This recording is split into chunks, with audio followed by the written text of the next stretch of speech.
mode. Hey everybody, welcome. It's Micah and I am here with Jeremy Shapiro. If you can, just put into the chat box or the questions box, just put a yes if you can hear me. I want to make sure that everybody out there can hear. Cool. All right, so again, my name is Micah Mitchell, the founder of Memberium. Since we have kind of a mixed audience, there are people from our camp and also people from the FuseDesk camp.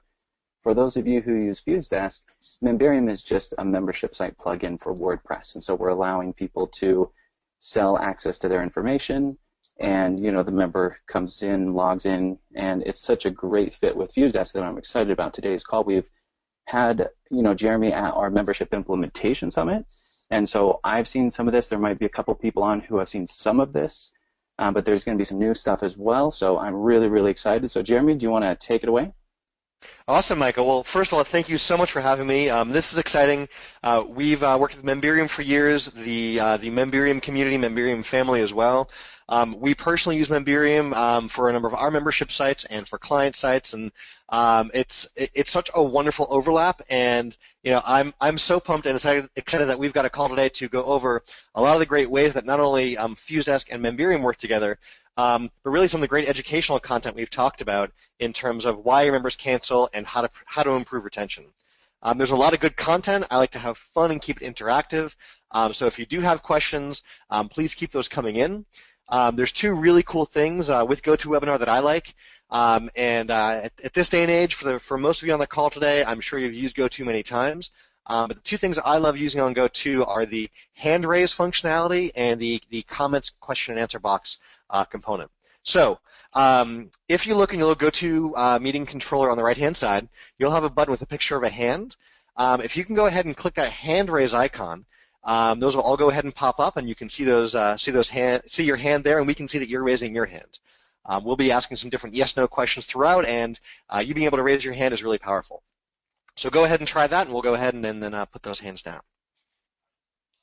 And real quick, while you're putting your hands up and down, you guys want to pay special attention because Jeremy, actually, you're in excuse me, you're in luck because he's actually a very entertaining, engaging presenter, but he's going to cover a lot, and so you want to take notes. Yes, we are going to have a recording available if you really want to go do that, but I would really encourage you to take some notes and then ask as many questions as you can and be really interactive, because you'll come away from this call with a lot more. And then, of course, you could go review that. But we're here now. We're here for your questions.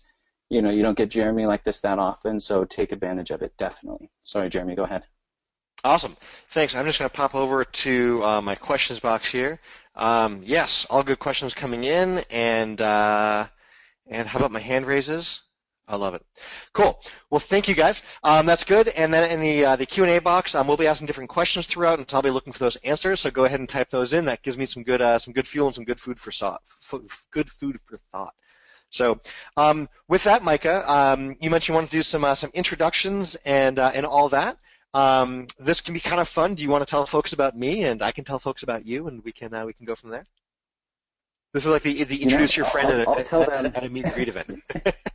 Yeah, I'll tell them what I know about you. But so Jeremy, I think has been around this space more than I have, and I had heard about FuseDesk a million times. I'd heard of a lot of people using it, and just didn't have a need myself until we started Memberium and having all these tickets. And so at the time we started, I didn't think anything of just going with Zendesk, and so I wasn't thinking. And then when I started looking at FuseDesk more and more, I was just like, geez, this has so many things we could use. So that's when I got to know Jeremy more and more and more. And then after seeing him kind of present once or twice, we had them on a webinar a year or so ago.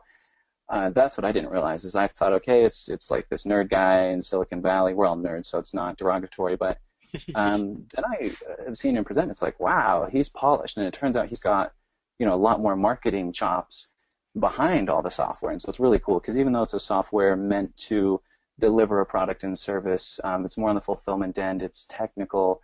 Jeremy's actually a really strong marketer, and so he understands what people need, and he understands the marketing that you need also to keep a member or keep them from canceling or win them back and all of that stuff and how it plays into customer service. So it's I've just found that I really like talking to him. He's got a very robust experience to pull from and a lot of high-level clients and high-level experience in the space. So he's just one of the OGs in the space, and I really, really like him. So that's kind of a casual, but there you go, Jeremy.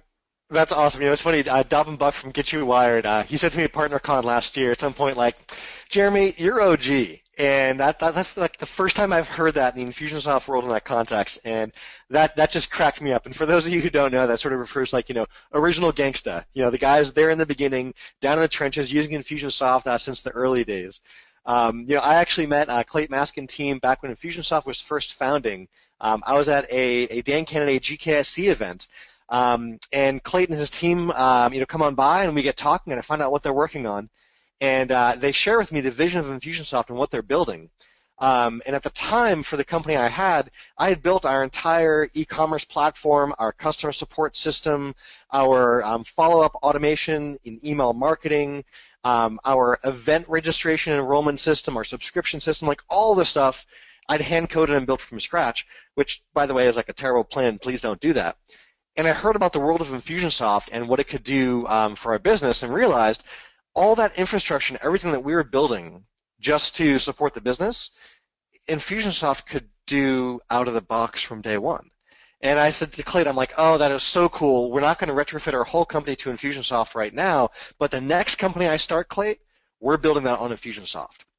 And so that opportunity came in 2009. We were launching a new business from scratch, and we used Infusionsoft from day one. And I quickly found that from a help desk standpoint, there simply wasn't anything that was solving all the puzzle pieces that we were looking to have taken care of when it came to customer delight. We wanted to do something different in our industry when we launched that new business, and that was to take great care of our customers and really delight them. And we always found there's sort of one critical puzzle piece missing for our integrated help desk that would integrate to Infusionsoft, be easy for our team to use, provide the insights that us business owners needed, and be great for both our staff and our customers to utilize and leverage. And so we found integrations that were terrible help desks. We found awesome help desks that didn't integrate. We found things that didn't do anything very well. And so, that was sort of the birth of FuseDesk, was, asking a handful of folks, if we were to create a help desk that integrated from Infusionsoft only for Infusionsoft and was built on top of and around Infusionsoft, like, is that a good idea? And what's funny is that, my colleagues and friends told me, like, Jeremy, that's a terrible business idea, but if you're going to do it, can we have it too? So, that sort of gave me some conflicting direction, but the truth was we were going to build FuseDesk because we needed it for our business, but we also realized that other folks were interested in having a help desk add-on for Infusionsoft as well. And as far as our connection with Micah, I'd heard about Micah, from a number of the top Infusionsoft players who, from the beginning, were looking for mastery and deep insight into how to use Infusionsoft and how to do some really powerful, you get some really powerful results with Infusionsoft. And the name I kept hearing again and again and again was Micah Mitchell. And I knew he was this go-to guy, and fortunately we had a number of friends in common, within the Infusionsoft community who made that introduction happen, and a lot of beautiful things have happened since. So just a little fun background and backstory for you guys. I feel like Micah, next time we should do like two truths and a lie or something fun for an icebreaker intro. Yeah. That's a great idea, actually. Awesome. Cool, guys. Well, let's jump into this. Today we've got four main things we're covering on our agenda. First up, one of the big topics we're talking about today is when your members cancel. From there, we'll get into why your members cancel, and there's really, four main reasons we'll be going over under why your members cancel. We'll get into then how to improve your retention. And then we'll also be getting into the big case study you've been hearing about in the emails and everything leading up to our call today. So we'll reveal who that big case study is and dive into that. You're not going to want to miss that. This is new content we've never presented or shared before that you're getting here first and exclusive on our call. So I'm really excited about that. I've got my popcorn ready, and this is going to be good. So let's jump in. First of all, a lot of what we're talking about today is going to be utilizing your FuseDesk application. I personally find it fun to follow along. I'm a kinesthetic kind of guy. I like to get my hands dirty and do it, not just hear about it, not just see it, but actually do it. So in addition to taking great notes today, which I'll be coming back and quizzing you on later on in our call, I also encourage you to follow along. So if you don't have a FuseDesk application already, you can simply go to memberium.com/FuseDesk and get your demo app so you can jump in and follow along with us. Many of the folks on today's call already do have FuseDesk, and that's awesome, and we love that, and we're so psyched that you're already part of the FuseDesk family, so you can just go ahead and log into your app and get going from there.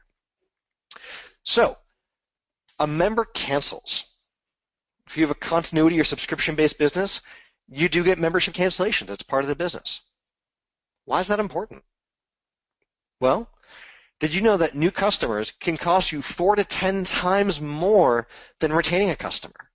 If you actually look at your customer acquisition costs, front to end of what it takes to bring on a new customer, we're talking your advertising costs, we're talking your sales rep costs, we're talking staff time in onboarding them, we're talking any goods and services that are part of that fulfillment, we're talking your travel costs and print costs and everything else involved in getting a new customer on board. That is, on average, 4 to 10 times more expensive than what it costs to keep a customer. So while we're out there chasing and looking for and working with new customers, if you did a little bit of work on the back end to keep some of your existing customers, that could be a huge game changer in your business. At the end of the day, fewer cancellations equals a higher customer lifetime value, or CLV. So if you don't know what CLV is, go ahead and jot that down in your notes. CLV is your customer lifetime value. And what that represents is a total spend of how much your customers spend with your business over their lifetime of being a customer with you. Okay? So let's do some quick fun math. And you can use your own numbers for your own business if you like. Let's say, as a for instance, you have a $49 a month membership site. And let's say you've got 3,000 members on your membership site. That means you'd be looking at an additional $147,000 for each month longer that member stayed with you. This means if your average member sticks with you for 6 months and you're able to bump that to 7 months. This means if your members are with you for an average of a year and you're able to bump those 12 months to 13 months. It's a matter of looking at when your members cancel, why they cancel, and seeing what you can do to increase that retention and reduce those number of cancellations.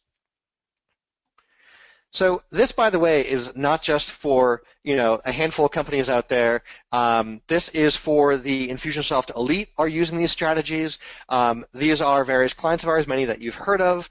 These are folks that we've worked with to, help that retention bump up and help to increase that customer lifetime value. One of the ones I find super cool, and this is a fun photo that we have from Icon, is we were there at Icon with none other than Clayton Mask, and recapping the story of how we met all those years back, and chatting with all the different folks in the world of FuseDesk who love FuseDesk. And it was awesome to connect up with Clayton and have him share with us, why Infusionsoft and why they love FuseDesk as well. And many of you probably met Ben Elias on our team. He one of our partner program concierges, and he was chatting with Clayton. We had a great opportunity to connect with the team there. So let's talk about when your members might cancel. We already get the cancellation is not a good thing, and the truth is that membership cancellation can happen at various times. So go ahead and use that Q&A box and type in the different points during a membership lifecycle that you think your members might cancel. When might your members cancel? Well, your customers and members can cancel at purchase, right? You guys have probably heard of buyer's remorse. You've probably experienced it yourself from time to time. It's not unusual that a member or customer can purchase something from you and then realize, you know what, this isn't for me, I made a mistake, and they go ahead and cancel right there at the beginning before you've even had one rebill, before you even had 1 week, they cancel right there at purchase. Next up, at rebill. At the time that a subscription is about to renew, or your free trial, your free month, if you offer that kind of offer up front, at rebill, a customer can cancel. And this sometimes is a matter of they see that credit card charge in their statement, or they know it's coming up, or they quickly reminded of what the cost of this is, and they're wondering, are they using it? Is there value there, etc. Right? So that's at the rebill. And then your members can cancel later. And so this is usually the tail end of cancellation, not up front, not on that first rebill, but later on down the road when something changes. And we'll talk about what those somethings might be. So if you're taking notes, you want to jot down 3 times your members cancel are at purchase, at rebill, and later. A fun, interesting side story for you is, in Disney World, when you go and you stay in Disney resorts, they go ahead and send out a survey to folks after the Disney visit to find out how they liked it, how their trip was. So go ahead and type in that questions box there. How long after your visit do you think they wait until they send that survey? Right away? 1 week, 2 weeks, 6 weeks, 6 months? When do they go ahead and send that survey out? Cool. Good, we got some good answers coming in. Nice. Cool. We got a few folks who are getting the answer. Nice. So the Disney World sends their survey out about 6 weeks after your visit. Now you might ask, 6 weeks, why? Wouldn't you want to ask folks when they're in the heat of the moment, when they're just walking out of Disney and they've just had a phenomenal vacation? Don't you want the answers right then and there? Well, yeah, if you want skewed data, you can go ahead and ask folks right there, right in the middle of things. But what happens within a few weeks and no later than 4 to 6 weeks after your visit? Well, you get that piece of paper in the mail each month from your credit card company that tells you what your trip really costs. Not just that airfare, not just that Disney resort hotel stay, but those Mickey pretzels that you're enjoying, those rides you went on, that downtown Disney evening out you had, all those additional costs start to add up, and now you get that credit card bill. And now you have a real feel for the true cost of what your trip cost you. And so when they do a survey of what folks think of Disney 6 weeks later, that honeymoon phase is over. People have had to swallow the bill of what that trip really cost them, and now they're able to get the real insight for the real value that folks feel from the trip and get a very unbiased and real-world perspective on how folks felt about that trip. And so if we think about that in the world of what we have here, that's more at that rebill standpoint. Customers are actually paying that bill for what their trip was and asking that question of how valuable was this? All right, so we're going to talk today a little bit about how Ed reduced his return rate from 18% to 10% on a $3.2 million launch. Ed's one of our initial customers. I shared with you the story earlier about how a number of us sat around a table, and I'd mentioned the idea of FuseDesk, and is this a good business model or not? And everyone said, Jeremy, it's a terrible business model, but if you're going to do it, can we be a customer as well? Ed was one of those people. Ed was an Infusionsoft power user, and they ran a number of different product launches for their business, and they had a product launch coming up, and they were able to utilize FuseDesk in its post-launch form for their product launch. And Ed and I stay in touch, and at some point he mentioned to me, he's like, "Hey, Jeremy, our launch went really great, and we reduced our return rate from 18% to 10% using FuseDesk." And I said, "Oh, wow, that's awesome, Ed. Well done." And he said, "Well, Jeremy, that was on a $3.2 million launch." And I did some quick back-of-the-envelope math, and I said, "Wow, Ed, that's impressive. So you guys retained over $200,000 in sales that you sold that you didn't have to refund because of FuseDesk?" And he said, "Yeah." And I said, "Wow, Ed, that's great." And he said, "Well, do you want to know how we did that?" And I said, "Yes." And so when you think about it in your business, these are folks who, if we go back here, were refunding at purchase, right? These are refunds, chargebacks, cancellations right when somebody buys. And so Ed and I had a great conversation, and I got to understand the strategies they were using with FuseDesk that we'll be covering here on our call today to reduce that return rate from 18% to 10%. Think about in your business what your return rate is right now. If you're selling products, this is the number of folks that return the products. If you're thinking memberships, these are people who are canceling your memberships. And what would a few points of difference make in that process? So we'll cover his strategies here in a bit. So let's jump into why your members might cancel. And if you're taking notes, we've got 4 of these reasons your members might cancel. And we'll go ahead and jump into that, starting off with why you think your members cancel. Go ahead and use that Q&A box and type in the question form why you feel your members might cancel. Good. Nice. Yeah, all right. Can I just say, Micah, you've got a great crew of people here today who clearly have membership sites with great subscription-based businesses that have a feel for the pulse of what's actually going on. I'm impressed. I'm asking these questions, and usually we get some, out there answers and a few circling around the right target. But you guys are nailing these answers. This is awesome. So your first one you're going to jot down here falls into the category of no money. right? These are folks who can't afford this new membership. They have no budget to continue, or there's been some sort of change in financial situation. So the cancellation reasons you're going to hear come down to folks who are saying, I just can't afford it. I don't have the money. Things have changed, and I just don't have the money for the membership, right? They see the value. They would love to have the membership. They just can't afford it right now. So what can you do if, from a solution standpoint, if you're talking to a member who's canceling because there's no money? What are some solutions you could offer?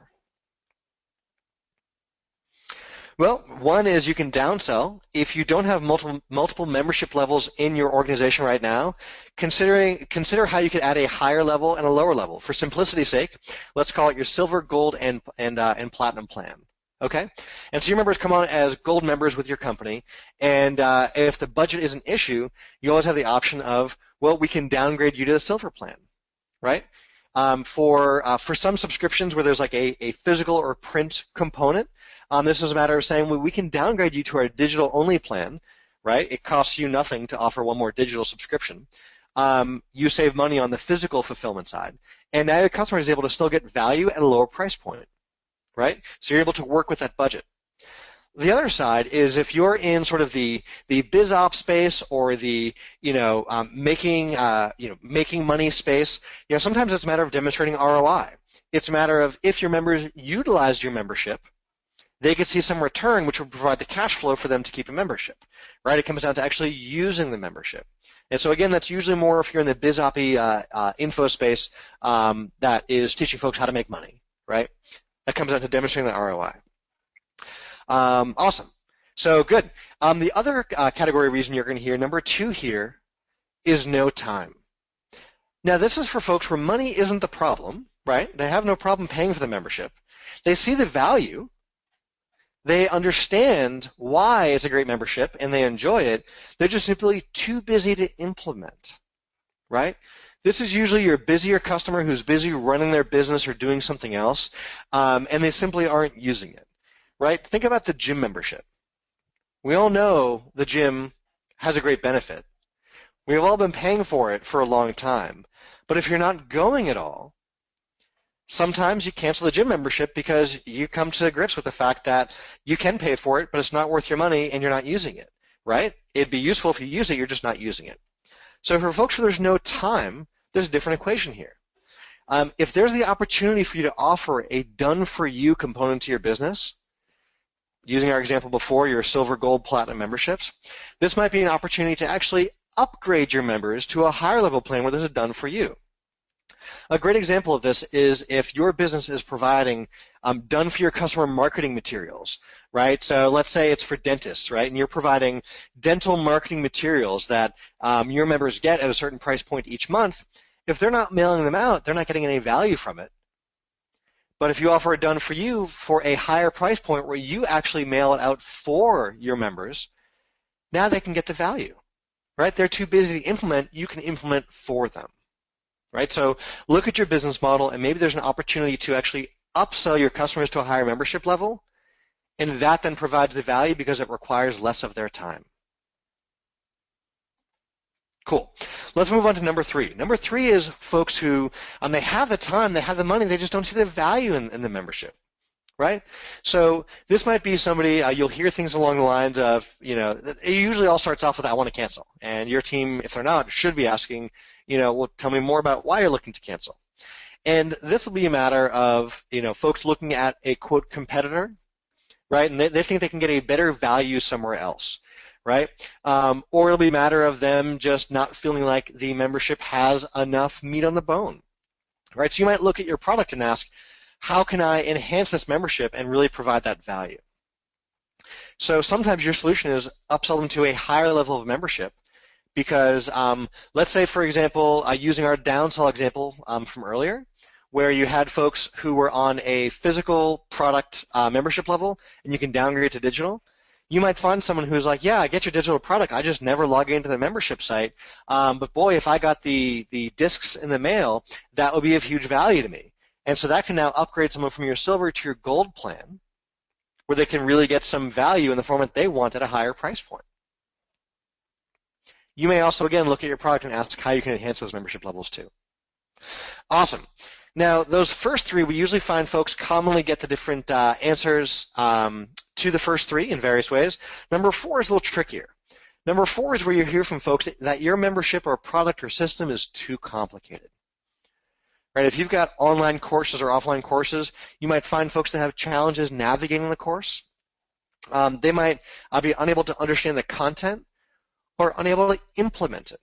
Especially if your stuff is a little more technical in nature, this can be really important. If you create your educational content by recording 4-hour-long training webinars and just dumping it onto a site with no navigation or breakup or organization, folks might find it challenging to navigate, right?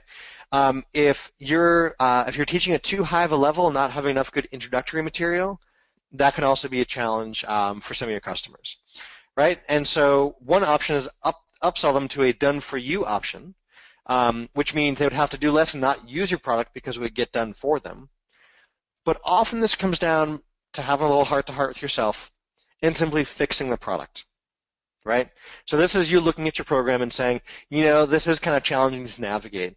Or you know what, we're really not helping to onboard our customers in an easy, smooth fashion. How can we do that differently and make our content more approachable for folks? Okay, good. So, to recap here, why your members cancel. If you're taking notes here, this should match up pretty well. Number 1 is no money. Number 2 is no time. Number 3 is there's no value, and number 4 was it's too complicated. Got it? Cool. Before we move on from here, Micah, do we have any questions that you want to throw out there that we should get addressed before we move on? We've been answering a lot of them. A lot of it is just people. Let's see. So there's some other questions we've been taking. Most of it, as I'm sorting through, is just people responding to the stuff that you're asking. So if anybody has a question, definitely throw it in. But I think they're following along pretty well. Beautiful, beautiful. Great, guys. Sweet. So let's talk about how we can improve retention, right? We understand why your members cancel, when they cancel, and why cancellations are bad. So how do we improve that retention? A lot of this comes down to service, and that means taking great care of our customers. There's a quote that I love which sums this up so well. If you don't take great care of your customers, someone else will. If you don't take great care of your customers, someone else will. What this comes down to is your customers clearly still need the service that you're offering, so they're going to spend that money somewhere. The question is, will it be with you or will it be somewhere else? And taking care of our customers is a great way to keep them coming back. There's a reason that dry cleaners are able to offer those crazy offers where, bring on in, fill a bag with shirts and we'll do it for one silly low price. The idea is that once you start going to a dry cleaner, so long as they don't royally screw things up, you're a customer for life. Until you move or they go out of business, you are their customer for life. And so they'll do anything it takes to get you in the door. But the moment they screw up, suddenly you start looking around and saying, well, who else can take care of me? And who else wants my business? Because you still need that service, right? At the end of the day, service should be easy, fast, and measurable.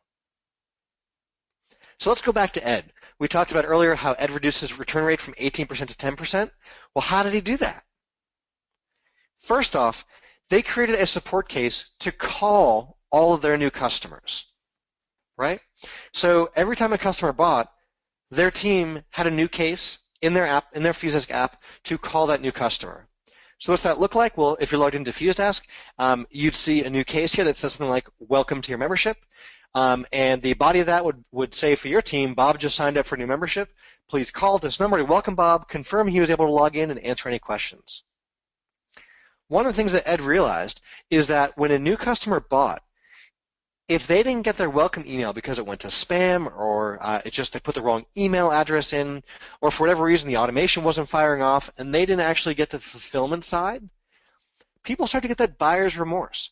People start to wonder, did I just buy into a scam? I just saw this program online, I put my credit card in, and now I can't even get access to my membership.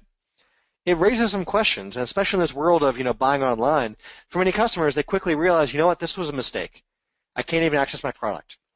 So when his team actually reached out and called customers, you'd be shocked at how many folks had a welcome email that went into the spam folder or never got delivered, or they put the wrong email address in. And their customer delight team on the phone was able to confirm that information, resend that welcome email, fix the email address, have that customer whitelist the from address, or take care of whatever the problem is, so that new customer was able to access their new membership. How cool. Your customers buy from you, and then you make sure they can actually get their product, right? You're saying you want them to be able to log in when they buy your product? Yeah, that whole membership site you spent all this time creating, you actually want them to access it. That's great. Okay. I can see that. No, I wanted to hop in real quick. I think that's amazing because it's not something anybody thinks about. Even me, I'm sitting here like I was before because I'm slow, because I've heard this before and should know better. But a lot of these things they're just so simple and profitable. You know what I mean?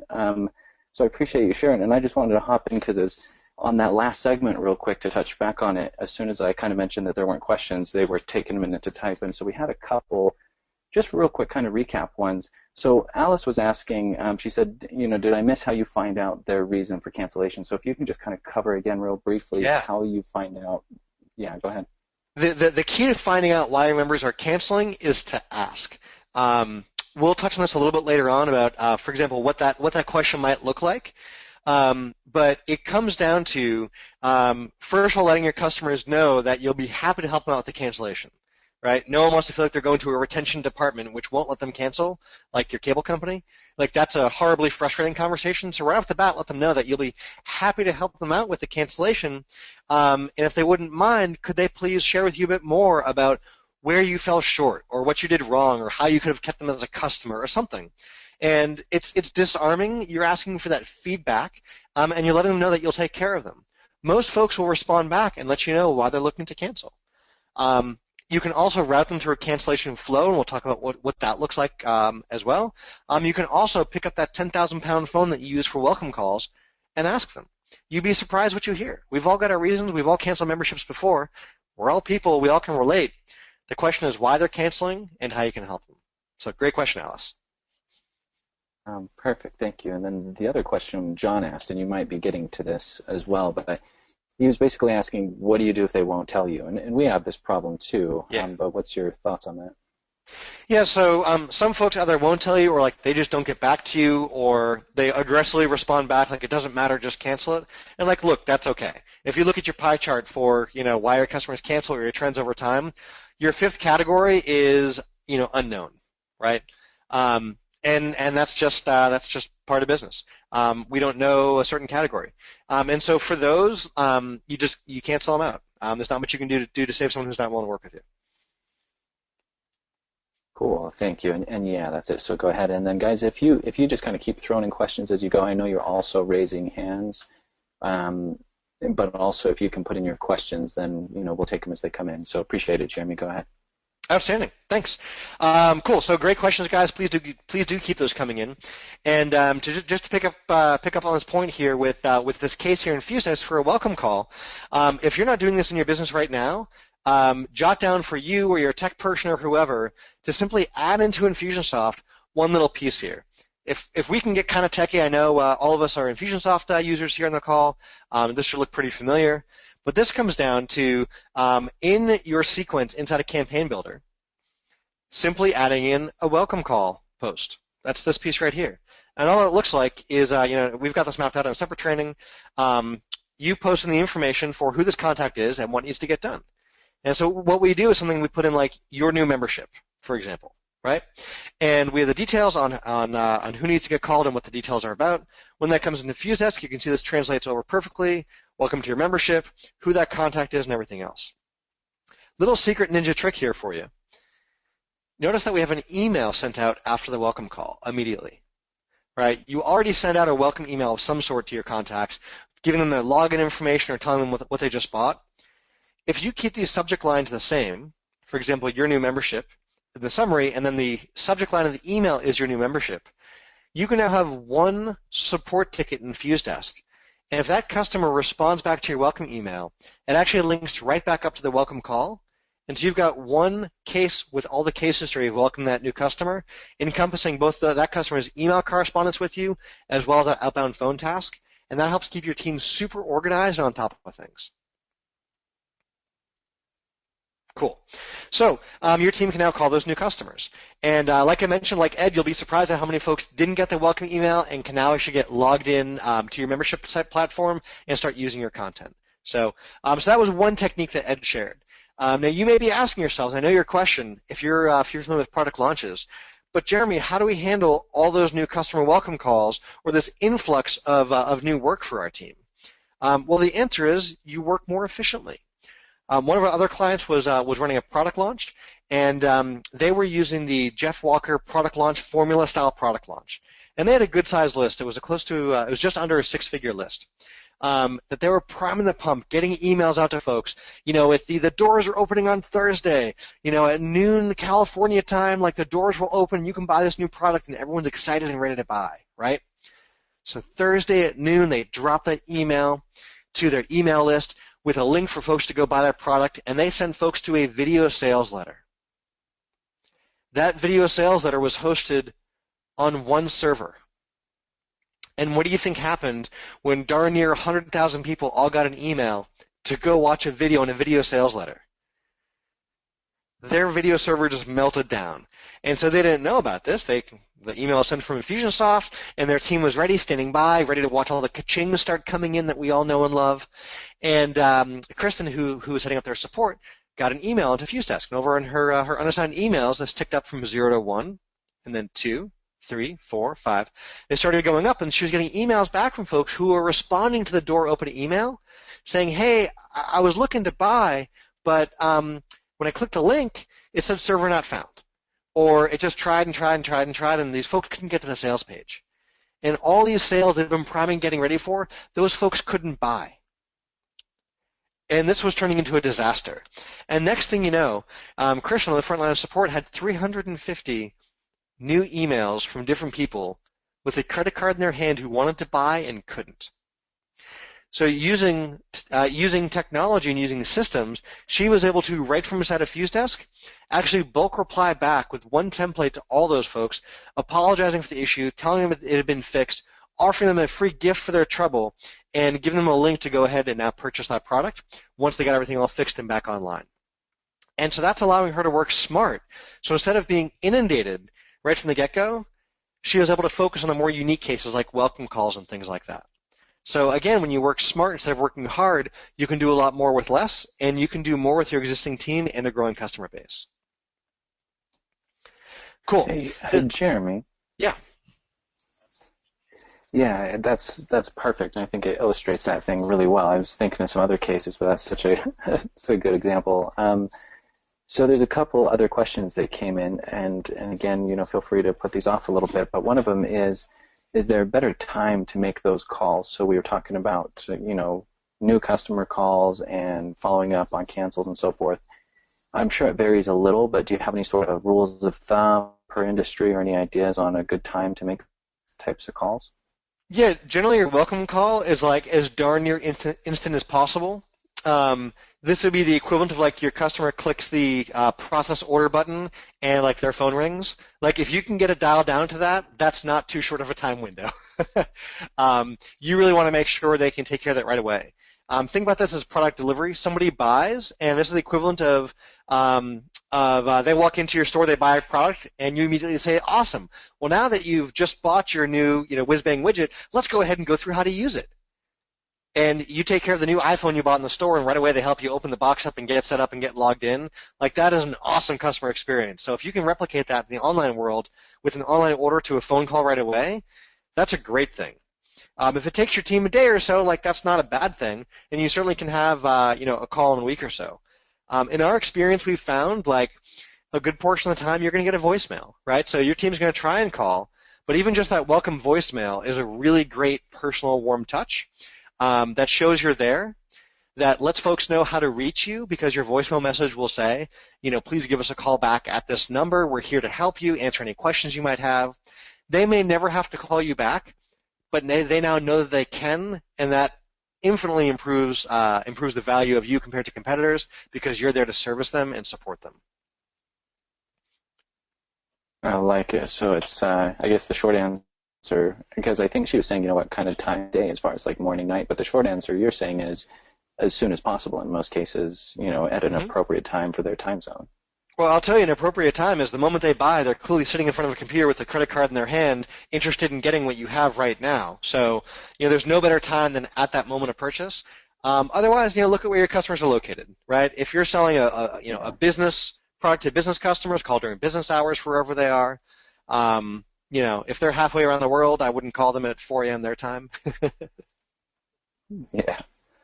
Okay, perfect. And so these next couple of questions, well, one of them is a comment that I want to just bring up because he says it very well, and then there's some questions. And so this is an interesting call where we're going through some concepts that are really pretty simple, and then also some technology stuff. So the question after this is about the technology directly, but just a comment from Sean. He just said, very true, calling new members is a great idea, very obvious, but we tend to try to automate everything when a really quick personal touch can make all the difference.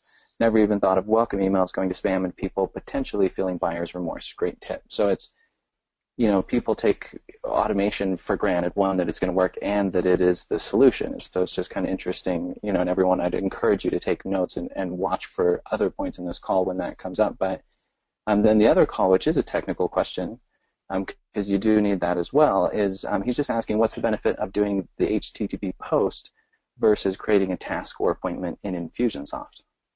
Yeah, great question. So that little ninja tip I shared with you earlier about having the email and call linked together inside of one case in FuseDesk, the reason that's so powerful is you can certainly create tasks in Infusionsoft, but think about the task workflow for your team in Infusionsoft.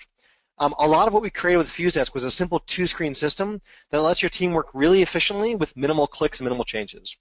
There were a handful of things when you work with Infusionsoft natively to try and do support that are 37 clicks too many, right? And so one of the classic ones when we were evaluating solutions before creating FuseDesk was if you're using a third-party help desk, right? So an email comes into your third-party help desk, you then copy that email address, name, phone, whatever, switch over to Infusionsoft, search for that contact, find them, open them up, if you can even get to that contact, and then you scroll down, you go to your notes, and you add a new note, and you type a title, and you paste in the body of the email they sent, and you click Save. And then that customer wants to know how to log in, so you then go back and write a reply of how to log in. You then go back to their contact profile, click on the tab, copy the username, switch windows, paste, copy the password, switch windows, paste, and then it's way too many steps, right? Whereas with FuseDesk, you just look at the email from the customer, pull up the right template that auto embeds their username and password from Infusionsoft, and click send, and your team moves on. You're looking at 3 clicks versus 37. Same thing with your question here around. Yeah. Oh, sorry. I just want to comment in just because it's funny you're saying that. You might think he's over dramatizing what he just said about how difficult that is. That's exactly how it is when you're trying to do real support for things where the data is in Infusion but you're using an outside help desk. So yeah, it really is that big of a pain. Sorry, I just wanted to throw that in. Yeah, and think about magnifying that to, if you have a larger customer base, your team, you're now hiring trained monkeys that are just switching windows and copying and pasting all day. That sounds like a miserable job that, none of us would ever want. So that goes back to the automation part. Leverage technology, and let it do the heavy lifting so your team can focus on the more personal things that we're way better at the technology. And one of those is like a phone call. Humans, we're way better at a actual person-to-person conversation with someone on the phone than a voice broadcast or voice blast could ever be. And so if you can leverage technology to do the heavy lifting, your team can focus on these warm personal touches or taking care of the more unique questions that folks have, where you're starting with a template but then customizing to the person you're emailing back. So just getting back to the question about tasks versus a case in FuseDesk with the post, your team is going to be jumping around doing a lot of things just to handle that one task of calling that contact, and then afterwards they're going to realize that, that person already responded to our welcome email. Well, this was sort of silly to call them and say, if you have any questions for us, let us know, when they already emailed and said, I have a question for you. With FuseDesk, when your team gets to the task to call them, they might see before they even call that the contact has already emailed back and said, great, I was able to get logged in, but I can't seem to access the module that I wanted to. right? Now when your team calls, it's, hi, I want to welcome you. So great to see that you got logged in. Let's go ahead and get you access to that module you couldn't get access to. Now it's a very personal, results-focused call versus a disorganized, mess of nonsense in 12 places.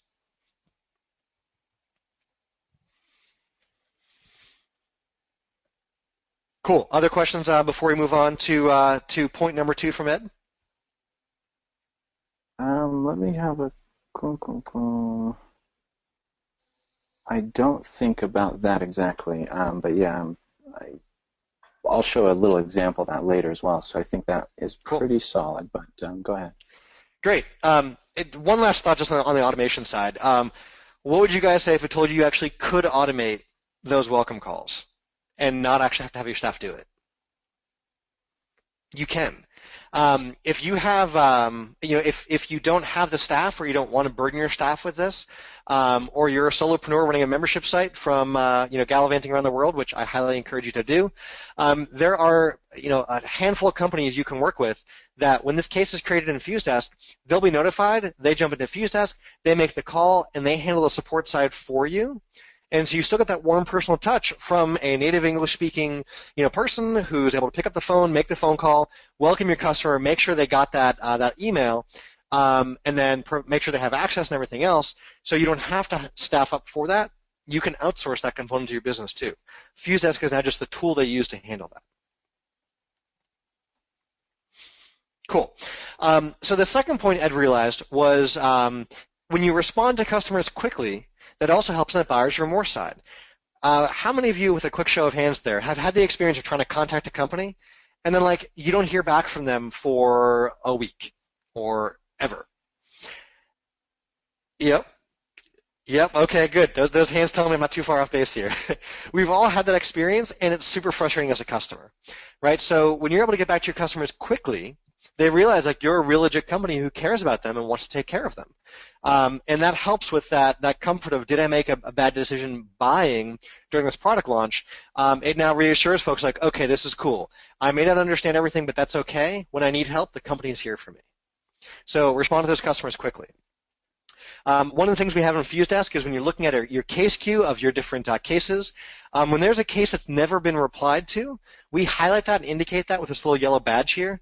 And that way your team knows, hey, this customer has never been responded to. They open this new inquiry, and the clock is ticking on when you get back to them. So that way your team can get back to customers right away on new inquiries so that your customers know that their issue has been received, understood, and that you're resolving it. Furthermore, when you're in a case queue, right up top here in FuseDesk, we show you a few quick stats in any given queue. We show you how long it's taking to assign a case from when it comes in to going to a certain rep in your team, how long it takes to first respond to an issue, and how long it takes to resolve. We then show your customer feedback over here, which we'll touch on later on in the call. So at a glance, not just management, but every single person on your team when they're managing their cases can see how they're doing in their personal stats or department stats and how far off they are from where you want them to be, right? And so, hey, Jeremy. Yeah. And I apologize for hopping in. And for those of you who don't know, GoToMeeting has a little audio lag, so I don't mean to step on him, but just wanted to mention, because you're right there, Marjorie had asked a good question, and that time that you're talking about comes into play here. So she says, does FuseDesk have a timestamp for when an order comes in so we can know how quickly it was responded to, or to know when might be the best time tomorrow to call since this was what they bought today? So it's kind of go ahead and answer. I have some thoughts too, but go ahead. Right here on a case in FuseDesk, all of our times are relative live updating timers. So right here you'll see that this says case was opened less than a minute ago. Right, and so this will change to things like, case opened about an hour ago, case opened 2 hours ago, 3 days ago, whatever it is. And as soon as you mouse over the time here, just hover your mouse cursor, we show you the exact time. So your team is able to see when that welcome call case was created at the time of purchase, for example, so you can call the next day at roughly the same time that they ordered. And when you're in a case queue, which we're looking at here, on the side of that case queue, it's off screen, but we show you that same time on the side. So at a glance, your team can see what calls need to be made when. We also have the ability for you to snooze cases. So you can change the status to snooze for a different day, so that way your team can circle back and pick the right day of the week or whatever else to reach back out to a customer. So great question. The times are very important. We show them all to you right on the case. Cool. Yeah, and I wanted to mention to Marjorie, essentially, that no FuseDesk doesn't necessarily timestamp orders, but if you do what Jeremy's saying about sending that HTTP post to create a case for that call, then yeah, it's going to have a time like he's saying, and then that snooze, you could just snooze for 24 hours, and it would naturally be about the same time they'd ordered the day before. So with a little bit of use of the existing features, I think you could get both of those. Yep, and we do the exact same thing, for our own cases too. So you're in great shape there, Marjorie. Awesome. What else you got? That was the only one. Go ahead. Beautiful. Cool. Keep them coming. I love it. Good. So we show you those stats there at a glance, so you can see exactly how well your team is doing, and it's not a question mark. It's fully visible to the entire team. All right. The other thing we're able to help your team do is, we talked about leverage before, leverage technology. We've got the ability for you to have built-in templates. FuseDesk is built on top of Infusionsoft templates, and I'll share more about why that's so important here. But when that email comes in from a customer, to help your team respond to customers faster, you have your templates that are available here to address the reason they emailed in. So let's say they want to cancel, you can go ahead and choose the cancellation template right from the list there. Or maybe somebody can't log in, they can choose the login template right from FuseDesk, leveraging the full power of Infusionsoft templates. This lets your team simply click on a case, read it, click to choose a template, and click on the send button right here, and move on to the next case. Now your team is working efficiently and quickly taking care of your customers while never losing the ability to personalize things. Now I want to point out here, you'll notice that this case addresses the customer and says, "Hi, Bob." It's signed from Susie rep name, and we have this very personal, warm feel that looks like your customers are hearing back from someone like on their iPhone as they're walking through the airport in a very personal, warm interaction versus a cold tech support team with no name or anything else. Right? None of it's like that cold fish response. It's nice to have the personalization. We talk about keeping it human. This is a great way to keep it human.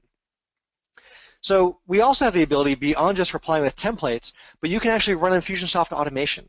You can run legacy action sets for those of you who know what those are in Infusionsoft. You can even apply Infusionsoft tags to kick off automation in Campaign Builder. Right? So let's use the example of a customer wants to cancel or upgrade or any of these things. You can run automation right here from FuseDesk that kicks off automation in Infusionsoft to cancel a subscription, add them to a past customer campaign to reactivate them, applies a tag to their past member, revokes their membership site access, and more. You can apply a tag to upgrade them that cancels their silver membership and starts a gold membership plan and change their tags appropriately. You could go ahead and apply a tag to add them to a thank you campaign, so they go ahead and they get cookies in the mail from you or whatever else. Right? All the automation you ever want to run in Infusionsoft, you can kick off right from FuseDesk on that case. Super powerful, that lets your team work smarter and not harder, and lets your team do more and take care of more customers with less. The example I shared earlier about that product launch and the video server that went offline, that one customer service rep, Kristen, she took care of 5,000 new customers that purchased and came online during that launch. That's one rep caring for 5,000 new customers on her own. That's working smarter. That's leveraging technology. We've had other customers, and I've experienced myself when we rolled out FuseDesk for my previous company, the one that we built FuseDesk, to support. We had a rep who was coming up to the summertime. It was the first summer that new company was about to come into. She wanted to take some time off over the summer and spend more time with her kids, and wanted to go from 40 hours a week down to like 25 hours a week. Well, she was able to cut her hours back despite us growing the company and bringing on an increasing number of customers. We were able to do more with less. That's a cost savings and leveraging technology for great benefit. So that's the automation side here. We talked about keeping things easy.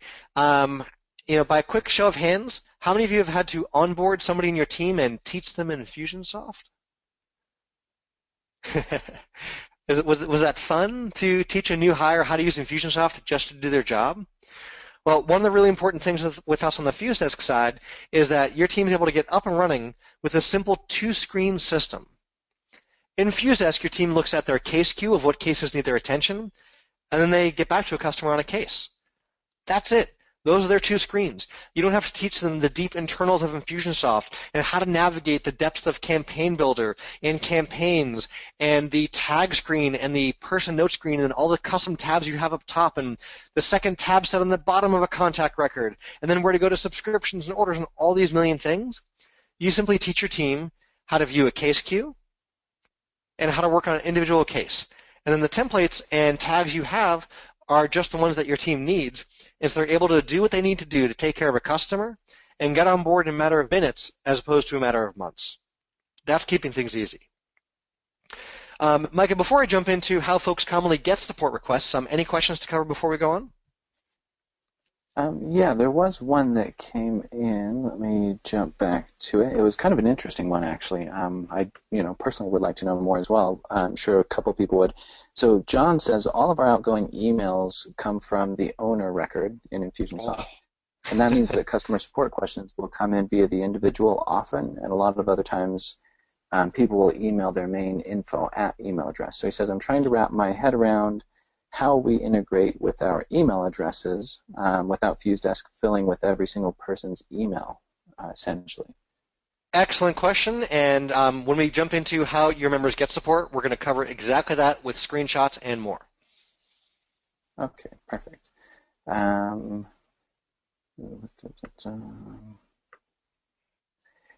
yeah, so for anybody who is hopping off at the hour, yes, there will be a recording. So if you do have to hop off, thanks for joining us, but there's a lot of juicy stuff to go. So I think that's it for the questions for now. So Jeremy, go ahead. Great. Cool. So let's talk about how your members get support. Using that Q&A box, go ahead and let me know how your customers are currently getting in contact with you to get support. Okay, good. Yeah, all right, you got, exactly. Okay, cool. You guys are getting all the big ones. The most common one is they're going to respond to your email. How often have you ever had a situation where you get an email from a company and it comes from like a no-reply@companyname.com address? Or even worse, it comes from a real-looking address, but somewhere in the email copy it says this email was sent from an unmonitored mailbox. Responses will not be read. Like, how terrible is that? Companies are reaching out to you but not giving you a way to reach out to them. So instead, what if you change the email address, not the name, but the email address to be your support address, right? And this might be the info at address or support at address on the email side, but the name is still the name you want. So in the example, Micah, you mentioned, you'd still put the business owner's name in here, but the email address would be an info or support at address. In pretty much every email client, the main thing people are looking at is the name of who emailed them. When they reply, they'll see the email address, but that doesn't matter. All they know is they're emailing that person, right? So in Infusionsoft, you simply choose from and you choose other. That gives you these two boxes. Instead of choosing a user, you get to choose the name and email address manually. Now when customers respond back to your welcome emails or even your prospect pre-sales nurture emails, those can all feed back into your info at or support at address, and that is the address that you have forward that's the address you have that forwards into Infusionsoft.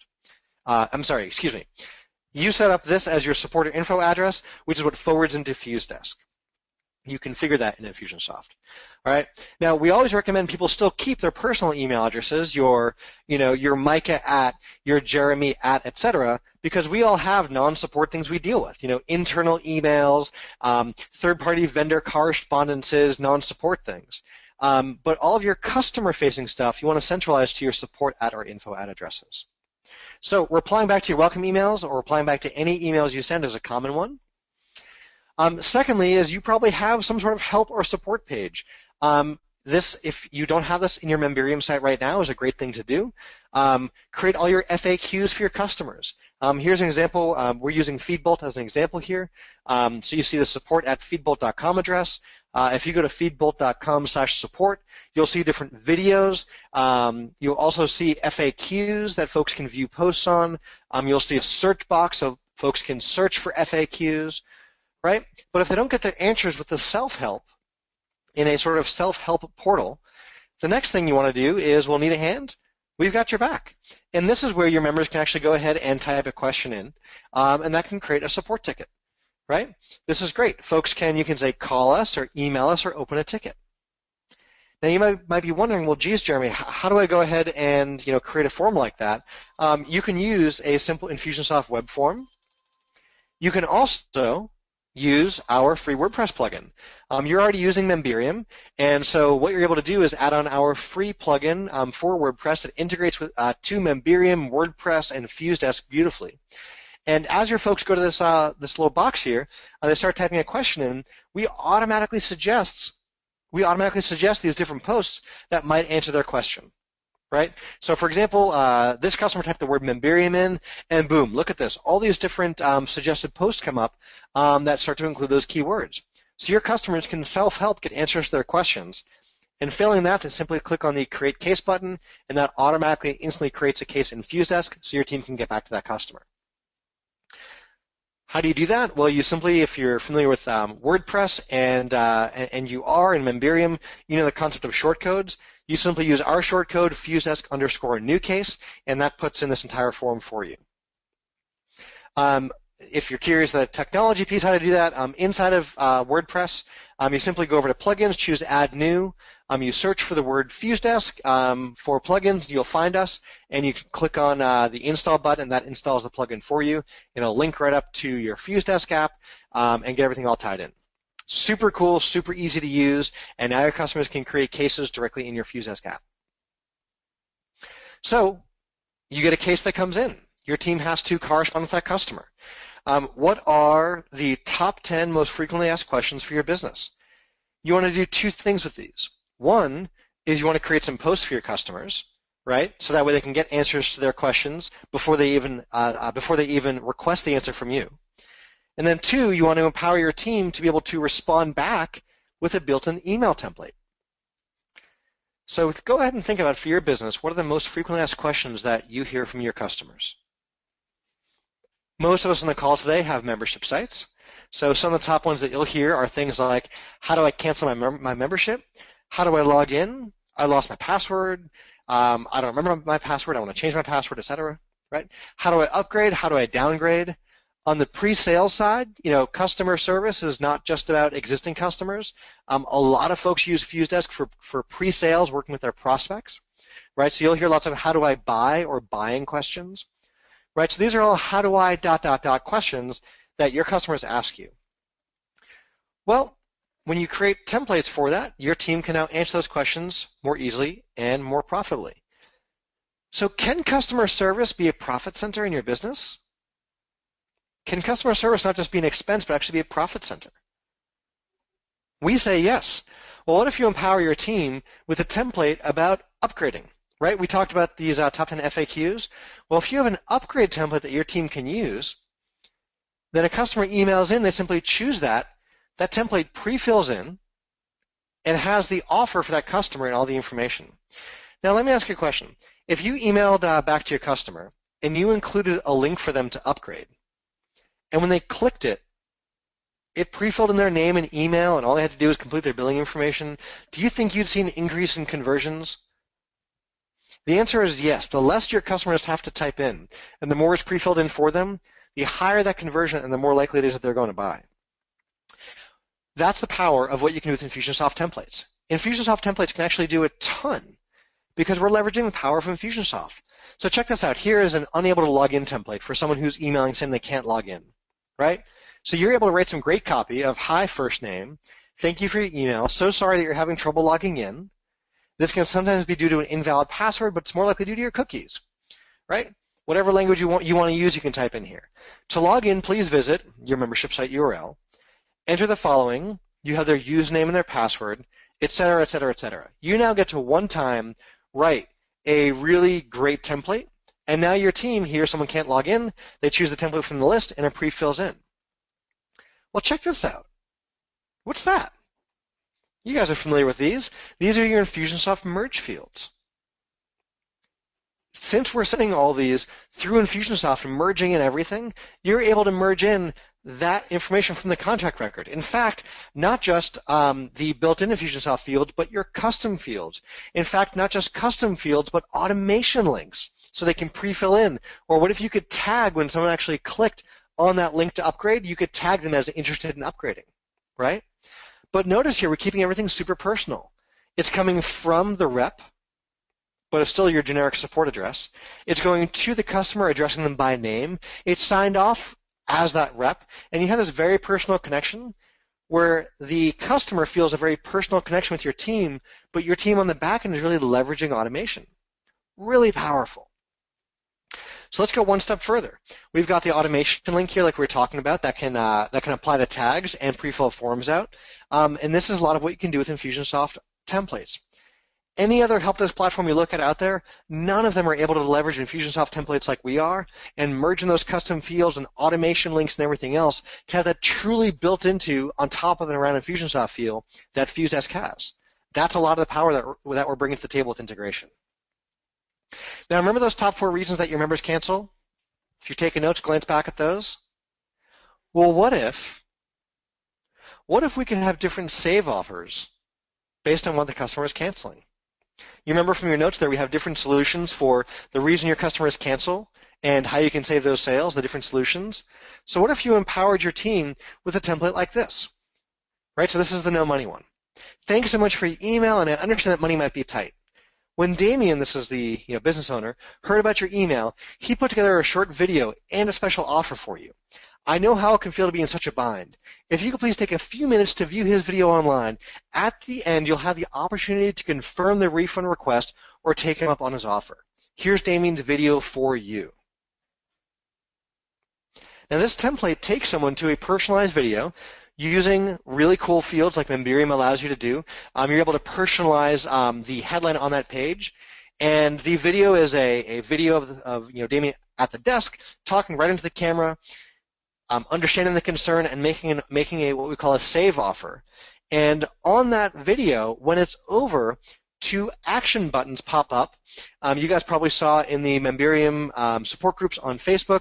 Someone actually just recently asked, can I put a delay on a call to action button? And David responded back showing you exactly how to do that. So you can actually have buttons delayed that appear after the video is done playing that let folks confirm that refund request or go ahead and take Damien up on his save offer.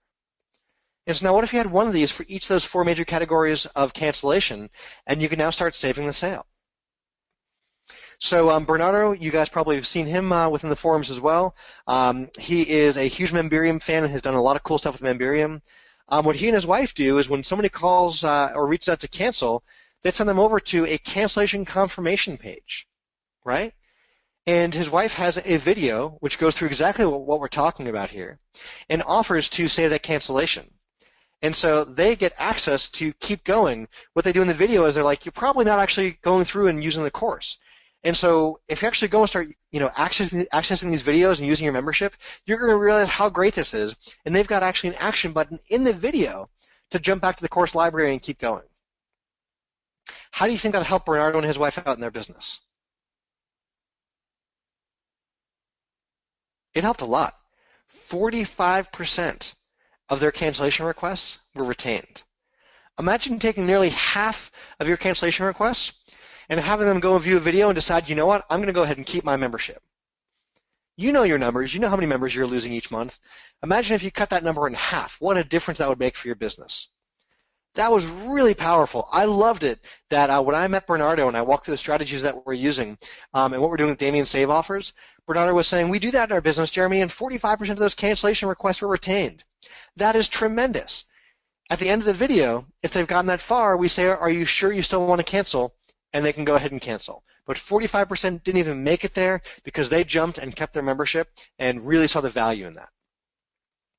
So this is why folks, for example, like Ryan Dice, have told us that FuseDesk is the ultimate platform for automating the post-sale customer experience for any Infusionsoft user. Right? We're talking the world of membership here. This is where your members are paying you money each month. They then are part of that post-customer fulfillment part of the business with you, and you're now in the post-sale customer experience. There's a reason that the folks at Digital Marketer love FuseDesk and recommend this to their customers. There's a reason that the top folks at GKIC use this to run customer support for their business. There's a reason folks like Micah use FuseDesk in the Memberium business and more. A lot of that comes down to automating that post-sale customer experience, delighting your customers, taking great care of them, and keeping things easy for your rep. So what about the actual cancellation? So the person does come back, they don't take your save offer. That's okay. All your team does is they apply a tag, an Infusionsoft tag. That automation in Infusionsoft can cancel their subscription, remove their access, wipe their password out, flag them as a past customer, add them to a reactivation campaign, and more. Did you guys hear that key one there at the end, the reactivation campaign? If you don't have some campaign in your business to continue to nurture your cancels and try and bring them back into the fold down the road, you're missing out on a huge opportunity for customers who weren't a fit for you right now, but might be down the road. Put your cancellations back into your nurture and put them back into a reactivation campaign. Those cancels can actually become customer reactivations. Cool. So I told you guys we'd go over when members cancel, why members cancel, how to improve retention, and then we get to that big case study at the end here. Well, we're almost there. Before we get to that big case study, let's go ahead and recap. In summary, go ahead and jot in your Q&A box there. When do your members cancel? There are 3 times your members cancel. When do they cancel? Good. Okay, you guys are taking notes. Awesome. Well, you have at that initial purchase, at the rebill, and later on. All right, why do your members cancel? Go ahead and jot those 4 reasons in. Why do members cancel? Excellent. There's 4 of them. Yeah. No time, no money. No, you guys got them all. No time, no money, no value, and it's too complicated. Great. Great. And how do you retain your members? Oh, we talked about a bunch of those strategies, and I'm not going to ask you to type those paragraphs out, but you guys saw the different strategies we talked about and showed you about how to retain your members. So once again, if you don't already have a FuseDesk app, at memberium.com/FuseDesk, you can actually get a FuseDesk demo app. And before I get into some cool bonus content we have for you, as well as the big case study, I want to share with you what it means to have a FuseDesk demo application. This is a Memberium members gifty for you guys. You get a free FuseDesk demo app if you don't have one already. There's no time limit on that. This isn't a 7-day trial, a 14-day trial, a 1-month trial. There's a no time limit on your demo app. There's no credit card needed. We're not going to ask you for a credit card and start charging you at some point. You can actually get this demo app with no time limit and no credit card. It's a fully functional app. We don't hold anything back from you or keep you behind the curtain. You get to use a fully functional FuseDesk application. It's for you and a colleague, so you'll be able to use up to two different users in the application. The reason we have that is so you can pass cases up and back, transfer a case, escalate it, and more. And the second thing is it gets you up to 100 free cases. At 100 cases, you and your colleague are really using FuseDesk and taking care of real live customer cases in volume. Once you need more than the 2 reps or you've hit those 100 cases, you'll have the opportunity to upgrade to any of our different plans that are available for you, and we grow with you. So if it's just you and a colleague for now, no problem. As you continue to grow and add new reps, we scale with you. You can easily upgrade, downgrade, or change that at any time. No problem. That's built right into the application. And so you can get all that at memberium.com/FuseDesk. Now, what we really want you to do is get your demo app and actually get logged in and start using it. So we've got some really great fast action bonuses. And if you want to know what those are, we're going to have to log into your application. What we're doing is for everyone who's coming on board here today from Memberium, after you get logged in, you're going to be hearing from us about some great fast action bonuses we have available for you. And that's only for folks who are taking action and getting logged into their demo app. Do you guys want some cool bonus content here on what happy members do? So quick in the Q&A box, what do happy members do? Yeah. Happy members stay with you longer, they buy more, and they refer their friends. So, I'm sorry, I had to key a little quick there. How do we know how happy our members are with us? Well, we ask them. So, how would you ask your customers how well you're doing? The common ones, you've probably seen when you log into Infusionsoft or elsewhere, you might have a survey of on a scale of 0 to 10, how likely are you to refer us to a friend? That's called Net Promoter Score, or NPS. The other way is with surveys. You can survey your customers periodically and ask them how you're doing overall. But a really great one is a post-service survey. After you've taken care of your customer, ask them how well you took care of them, right? That's now directly related to a service opportunity. An interesting little story here in the hotel industry is that hotels that really cared about service were doing an awesome job and nailing everything and doing it perfectly. And when they got their customer satisfaction surveys back, customers were pleased, but they weren't wowed, right? And what they realized was they never had an opportunity to really have a service interaction with their customers. Their customers simply never needed any service. They never called the front desk. Everything was done perfectly. So the hotels asked the question of, well, what if we started messing up small little things so that we had the opportunity to service our customers? So they would, for example, not put the mints on the pillow, or not put a robe in the closet, or have one towel too few. Little things that would require a customer to then call to the front desk and say, "Hey, where are my bathrobes?"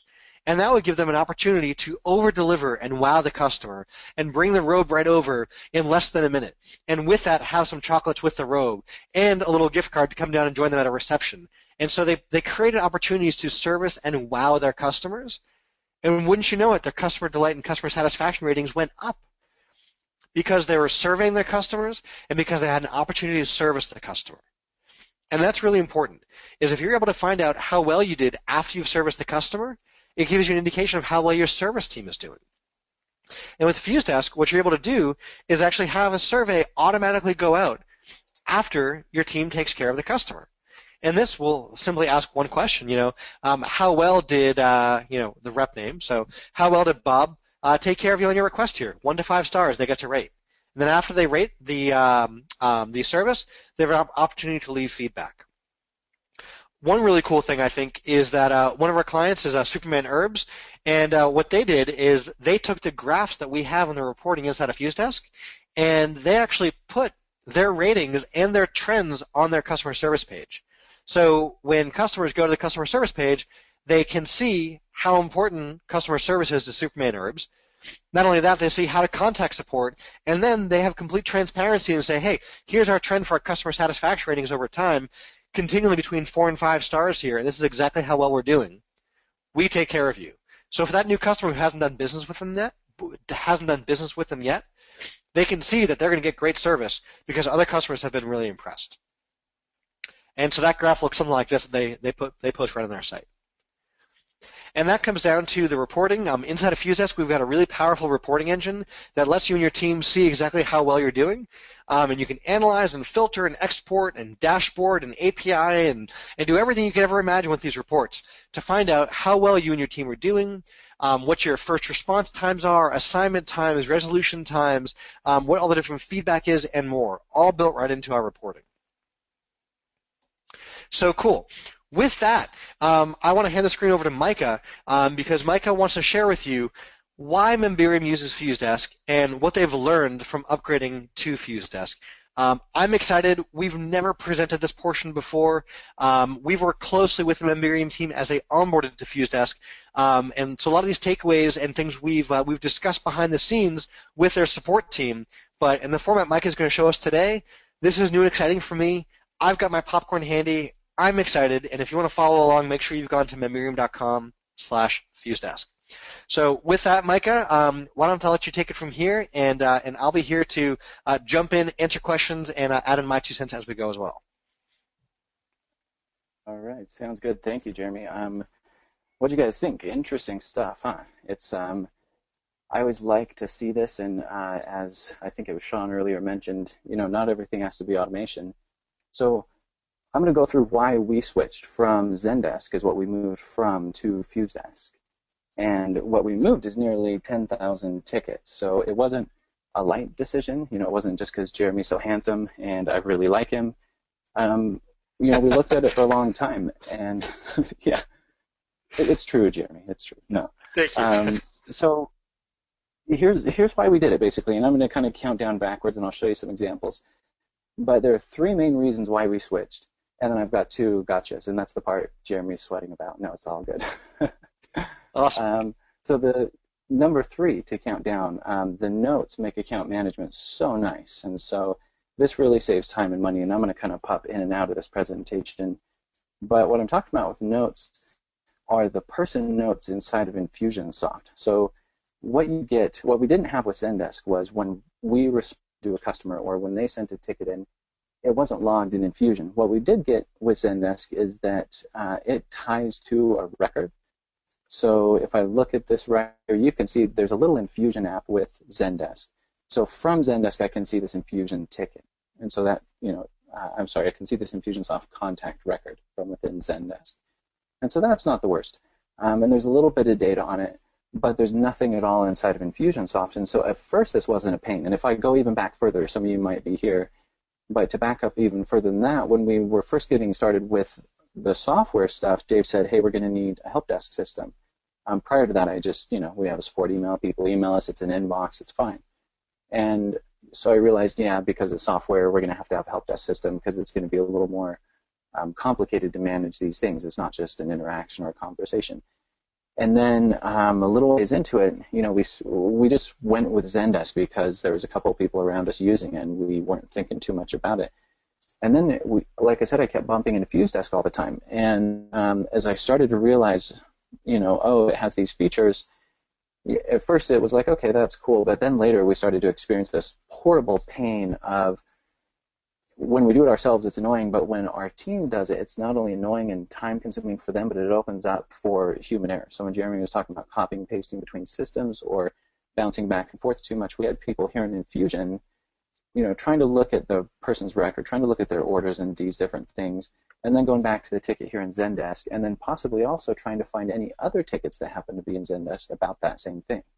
And what FuseDesk does, Jeremy, I'm sure, mentioned it as kind of a feature that things are stored in here, but it actually, what I like about it is it aggregates everything here. So everything that happens with this contact, which is kind of what you're doing with Infusionsoft anyways, it being an all-in-one, you want it all in one. So the fact that the notes that are made internally with our team are here among any other notes, meaning the notes we make in FuseDesk are here.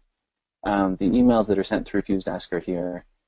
Even lower in the email history, and all their orders and everything's here.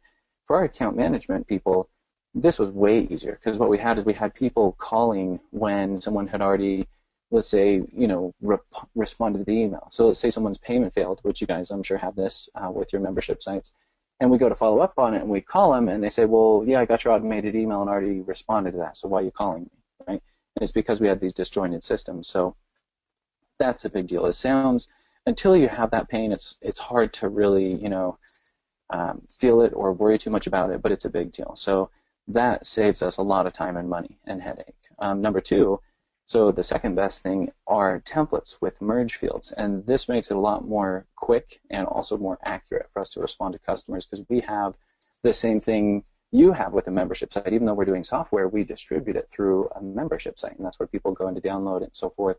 So when they are sending in requests, and we can respond with these awesome FuseDesk templates that are already pre-filled and pre-merged with things for auto login links, for example. So when someone says, hey, how do I update my credit card? In the past, and again, I'll bounce out of here, but in the past, we would have to hop between screens. We'd say, okay, well, let's go, make up an auto login link for this person because we're trying to be friendly. We could also just say, here's your username and password, which we'd still have to copy paste. But with FuseDesk, we have all these templates. So here's a look at some of our templates. So there's categories, right? So here's some of our categories. So this is just one category. It's our biggest category.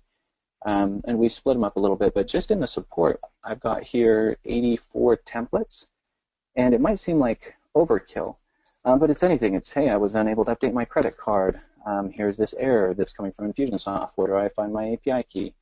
These things are awesome because then inside of FuseDesk, my team, and when I was doing it myself, not as big a deal, or when Dave and I were doing it, or a small team, but where we're hiring new people and expecting them to come up to speed, now they can open up a ticket. So this is a ticket in FuseDesk, and they can say, oh, I've got this problem, has to do with a card. So I type in the word card, and there's all these options pop up. And so my team can, click on whichever one it is, and if it has fields that need to be merged into it in order for them to auto log into the site to do something, it'll do that. And that might be this one here. So okay, so in this case, this is actually just a link, because sometimes, I think I did this, sometimes we just want the link and then we write custom copy around it, but there's other templates in here as well where we say, hey, you've had a payment failure and here's how to correct it, and also in Infusionsoft. So that's probably my number two thing, is the templates. And again, when you only have a few tickets, it's not a big deal, but as you speed it up, it becomes a huge deal, and I'm sure it only gets worse. So that's a big deal. Also saves time and money, for sure. And actually, when you were showing that upgrade template, Jeremy, I was thinking, and makes money. Customer service is a profit profit center as well. So the number one reason, though, this is the main reason, and the thing that for me is kind of hard to measure, which is interesting, but I think is happening and I'm excited about, is that new tickets are handled by site search. And the reason I say it's hard to measure is the point of this feature is that we don't even see them happen. So when somebody comes to our support page, and Jeremy showed this, where they start typing in whatever their case info is and it suggests things to them, we would get all the time questions that we know we've documented, and I'm sure it's our fault for not making it more obvious somehow, but when you get the same question over and over, and it's a very simple question that you have documentation for, and then Jeremy comes along with a feature like this where it's, when they type in that question, it's going to suggest to them the article that they should read for this. Yeah, that's awesome. So this is kind of here deflecting tickets in a way, or helping customers without needing a customer service rep involved. When they type in a question, if the answer pops up here, we need to optimize for this because this is kind of new to us and we've got some things hanging out there, but this was the main thing that really pushed me over the top. So again, those are the three big reasons that I wanted to switch, and that the things that have made us more efficient overall. And I think, well, let me cover the two differences and then I'll touch back on kind of the main, or one of the extra benefits. So the two big differences and workarounds between Zendesk and FuseDesk, and I would have known about these sooner, I think, had I gone through a normal customer process, but I actually hounded them and I was like, hey, get me an app, and so we started getting into FuseDesk a different way, and so I realized part of the way through it, these two things. One of them is the phone calls. So we currently still handle our inbound phone calls through Zendesk because we do live answer. But FuseDesk, and Jeremy, I'm sure you know more about this, FuseDesk, you can do outbound calls and you can take inbound voicemail, I believe using Grasshopper, but not inbound live answer. And so while we're transitioning, just for the short term, that was the one thing I wasn't aware of. And so we're kind of doing a two-system thing while we make the switch over. So that's one thing. If I can touch on that for 1 second, Micah. So you touched on a really cool concept, which was the inbound voicemail side. We're able to parse voicemails, faxes, missed call notifications, answering service messages, and things along those lines from a few dozen different providers. So, like if you use Call Ruby, they were an exhibitor icon. If you're with like PB Next or Google Voice, or there's dozens of these. When those notifications come in, we actually take the phone number of who called, look them up in Infusionsoft, link that voicemail to that contact record, create a case for you, and now allow your team to, one-click call that contact back on that case or respond back to them. And so regardless of what system you're coming from, we're able to parse those from a third-party system. The outbound dialing, we do have built in, so you're able to one-click outbound dial customers in FuseDesk. And the inbound side that Mike is still straddling two systems with here is something we're working on. So that way when a customer calls, you'll actually be able to receive that call inside of FuseDesk with a screen pop and handle it all in one place. Yeah, and both of these two things that I'm going to mention here, it's funny because FuseDesk actually does a better job of this subject area, phone calls. But there's, like I said, just that one thing where it's like, and the only problem with it is that we've set expectations where some customers expect to call in and get somebody and all that. And so it's more a matter of making sure we're able to fulfill on that than a huge inconvenience. So that was just one thing that was like, okay, got it. And the other was the emails. And so FuseDesk uses Infusionsoft to send emails out instead of sending them itself. And where we were coming from Zendesk, where Zendesk sent them itself, it was just my assumption, and that's the thing, that when I say we came in through a different channel, I didn't educate myself properly on it. I saw the things that I really wanted, and so I just kind of pushed the switch over through.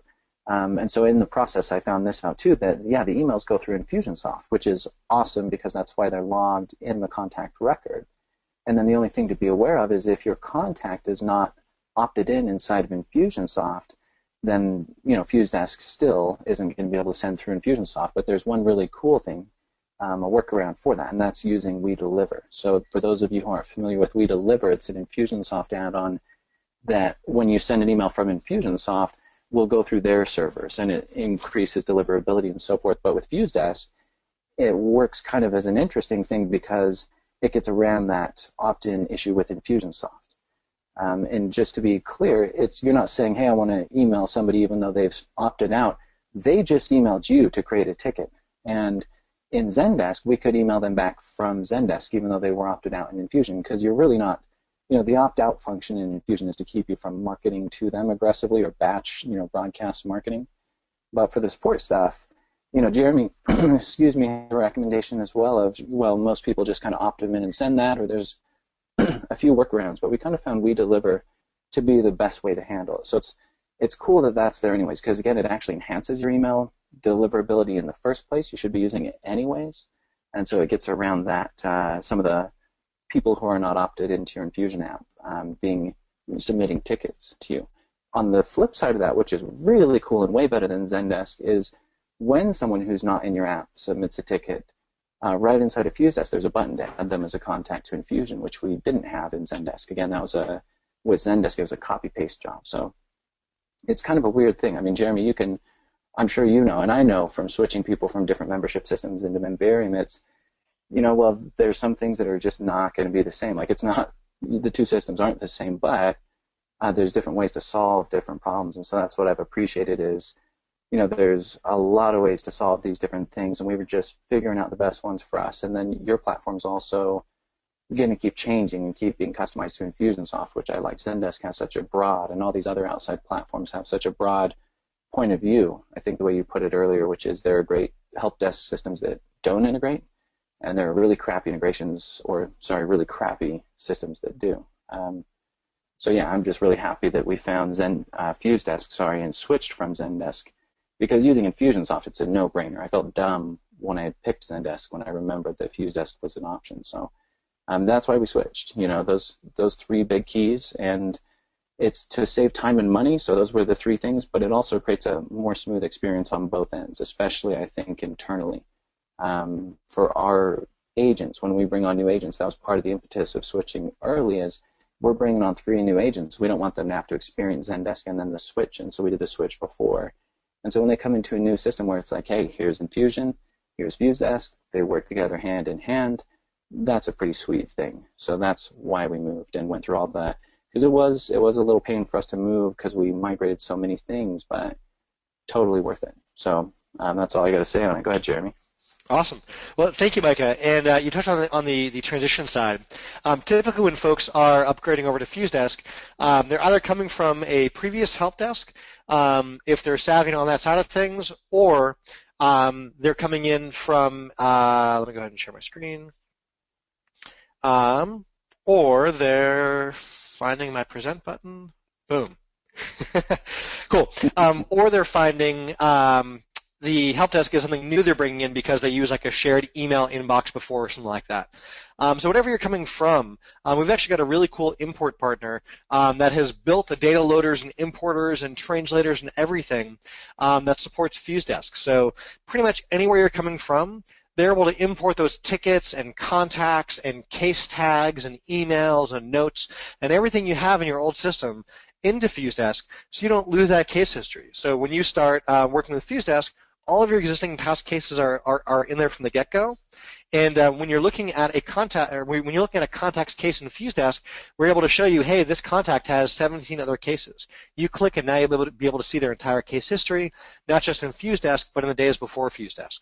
And I should add, all those cases, when they're imported into FuseDesk, actually import into Infusionsoft as well. So all of those notes and all those email correspondences and everything are stored both in FuseDesk and inside of Infusionsoft, which is super powerful for you and your team because you want your data in one place, not 73 places.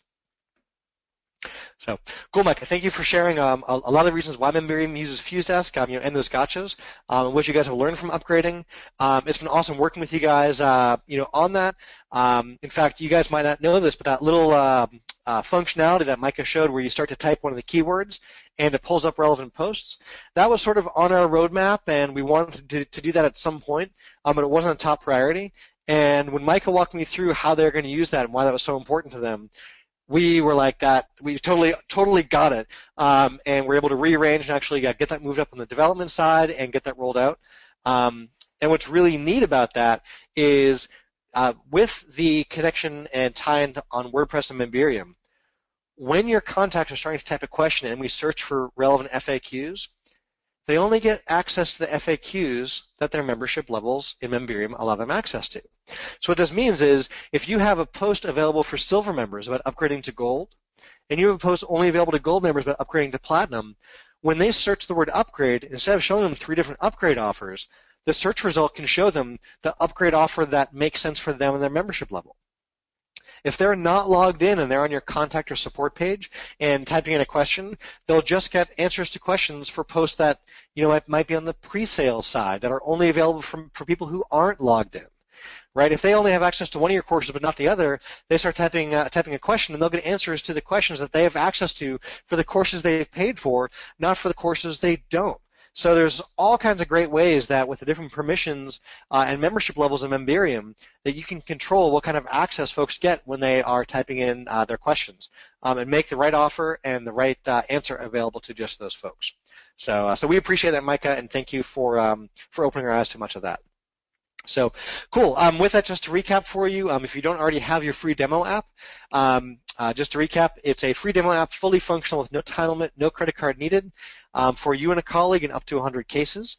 And what I'd like to do now, just as we wrap up, is if there are any additional Q&A you want to stick around for, we're happy to cover any of that. So thank you guys for joining us. Micah, thank you for having us, and I'll stick around for a few to take care of any lingering Q&A with you.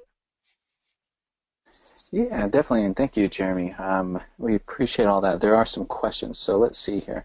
One of them wants to show a FuseDesk template with the merge fields auto-populating. So let's see. Let me take that one in a second because I'll need to be a presenter for it.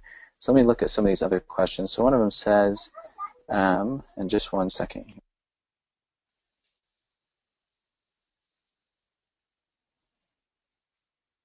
Sorry. Says, being a one-man shop, I'm wondering if you have a startup package of FAQs we could implement. So do you have anything like that, Jeremy? Yeah, that's an awesome question. One of the things we have available as you're onboarding, when you go ahead and activate your FuseDesk application, one of the things we have there for you is an add-on you can purchase that's template setup. Template setup comes in one of 2 forms. Either we import your templates for you over to FuseDesk from your previous system, and that involves it's a hands-on process we do on our end because we've got to translate merge field names and reassign to the right departments, and so our team takes care of that for you if you're coming from a different system. In this case, you're a newer company, a newer startup. We've got template packs that are available based on sort of the business type you have. One of those template packs is a membership site-based business. So when you come on board, if you choose that add-on for the template setup, we'll ask you, are you coming from a different system or do you need us to create templates? And if you want us to create, you tell us you have a membership site, we go ahead and preload in the done-for-you templates. And that'll have things like the lost password, the how do I cancel, upgrade, can't log in, sort of those common FAQs for that niche. Cool, and as I read through a couple of the other questions, they were pretty similar to that. One person asked, what's the cost for the membership templates add-on? Great question. So the the template add-on or creation component is, I think it's $199 or $197. Okay, cool. And yeah, I actually, Jeremy and I are good friends, but I went through and bought some of these bonuses as well. So we bought the migration, we bought the template packs, we bought the template migration and things like that. And it probably goes without saying because they make customer service software, but the customer service that we received was fantastic. And they really, it wasn't just like, hey, this is what we said was included, that's what you get. They went above and beyond in every single case, which we really appreciate. So thank you for that. And just so you guys know, it's, like I said, it probably goes without saying because of the software they make, but you can contact them with questions, you can try this thing out, and you'll be pretty happy with the experience. So the other one about the merge fields populating, sorry, Jeremy, did you want to mention something? No, I was just saying thank you for the compliment. In terms of looking at what those templates might look like, I had an example earlier here. Let me just skim backwards through these at rapid pace. And I've got one if you can't find one. Yes, so Um, here's an example, right? We have first name. No, we had a better one here. Look at that. This is where it's filling in the logged in reps information. So I'm logged in to FuseDesk as Susie Rep. It has Susie Rep's name up here. Those are really merge fields that we had on a different screen. For logged in user.firstname, logged in user.lastname, it fills right in. Contact.firstname merges right to that contact's name. The rep name down here again. And so we just merge all that in. Any merge field, any custom field, any automation link you have in Infusionsoft, you can go ahead and use right here as well. You can even edit your FuseDesk templates in Infusionsoft to get access to all the all the things the editor has to offer there. So I am going to borrow the screen for just 1 second, just because I think the membership nerds will appreciate it.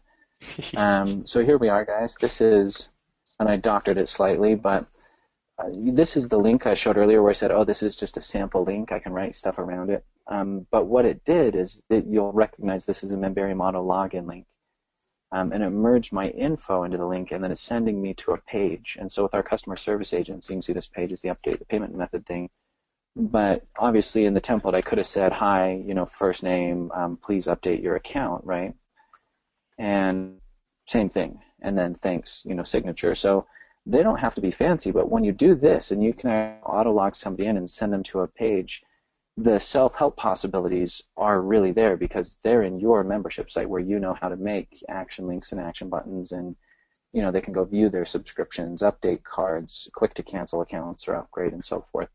So that's part of the concept too with these templates, and it's funny because we kind of really understated some of the gold of the integration that Jeremy did right at the end, which was, yeah, they're only going to see when they search stuff that's relevant to them or that they have access to based on their membership levels, for one. And then also with the templates, you can send them in to an exact page in the membership area all the way logged in. And your customer support rep, obviously they don't need to know how to do that. They need to know how to find the template, right? That's cool. We have other templates in here as well, but the fact that it's merging in an auto login link that leads to a place where you can design almost any experience you want them to have that is interactive with Infusionsoft, that's pretty sweet. So yeah, when you're asking about the merges, I just want to jump into there. Mike, that's actually a really cool point you have there. I don't know if any of you guys use Slack. They have this whole little thing they call like magic login links, where they email you a link and you click and it just logs you in. You don't need a username, password. You just click the link and you're logged in. With Memberium, since you have those auto login links and auto login links that go to certain pages, your FAQs, just like Micah showed there, instead of just saying here's your username, password, whatever, you can say here's a link that'll actually automatically log you right in. Click to access your videos. And now, boom, they're in. You can say, keep this email in a safe place for later. Or more importantly, if folks ask how to access different kinds of content, you can link them auto-logged in right to that page, and that is just super ninja cool, Micah. Awesomely done there. Oh, yeah. Well, and think about what we mentioned earlier, like I can't find my password. How do I change my password? You can respond with, hey, here's how to change it, but also you can just click here to be automatically logged in. Yep. Especially in some markets where they're not tech savvy, that's what they want anyways. Right. Beautiful. Love it. I'm sorry, I know I'm showing my background here. This is the window I've got the GoToMeeting questions on, so just check them out. I think that pretty much wraps us up. So if you guys want to get a hold of Jeremy, obviously you can go to FuseDesk.com as well and reach out to them, but it was Memberium.com/FuseDesk is where you want to go for that free demo app. And Jeremy, thank you so much again for joining us. I've really enjoyed it. We went a little long, but I've had fun, so appreciate it. Yeah, me too. Thank you for having me, and for those of you who stuck with us, I love all the questions. It keeps it interactive and fun. Otherwise, we just pre-record this and give you a button to click play. This, for me, is more fun. I love that you get your questions answered, and Micah, I'm so thrilled with all that we've gotten to do with Memberium, and all the cool projects we've been working on together. We've actually got FuseDesk University rolling out. And so FuseDesk University is all powered by Memberium. It's where a lot of our new trainings and things are going there. Both we're using it in like 12 different ways, but it's a place for new reps who are using FuseDesk for the first time. We'll have our new rep onboarding videos there. It's a place for our partners to go through and learn all about being a FuseDesk partner. It's a place where people will be able to go and get certification on becoming a certified FuseDesk rep. It's where our partners will be able to send folks to buy courses on turning customer service into a profit center, or managing support teams or hiring for support teams and get access to some higher-end paid trainings and get certifications there. It's a place where we're going to be using for our own internal training for our team members on my team on how to take care of our customers and more. So it's going to be and is in process of becoming this really powerful university that we're using, and it's all powered by Memberium under the hood. So we're stoked and we're psyched, and we couldn't be more pleased with all the stuff we're doing together. So, Micah, thank you, and for those of you who joined us today, thank you for joining us. And any questions, we're here for you guys. You know how to reach us, and thank you. Yeah, have a good one, everybody. See ya. Take care, guys. Bye, Micah. Bye.